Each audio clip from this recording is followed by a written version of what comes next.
भाई साहब, आप में से किस किस ने ये वीडियो देखी है जिसमें जीतू पटवारी ने कुछ लोगों के बाप के तारे गर्दिश में कर दिए हैं एक झटके में। और इस पर भारतीय जनता पार्टी के अखंड मूर्ख अंध भक्तों का कहना है, सोयाबीन के दाम के लिए गेहूं की बोरी कौन लाता है?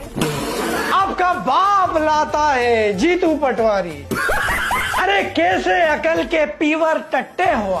अरे जब सोयाबीन पैदा ही नहीं हुई है तो सामने वाला गेहूं की बोरी नहीं ले जाएगा तो क्या ले जाएगा? बमुल के भाटे। और रे जीतू पटवारी तो वहाँ रील बनाने गया था। ये कृत्य कतई निंदनीय है ना हाथी भाई? और आपका बाप भी तो जाता है भाई साहब विदेश रील बनाने मेलोडी के साथ। अब शर्म नहीं आई आपको? और आपको शर्म क्यों ही आनी थी? क्योंकि भोपाल में 10 करोड़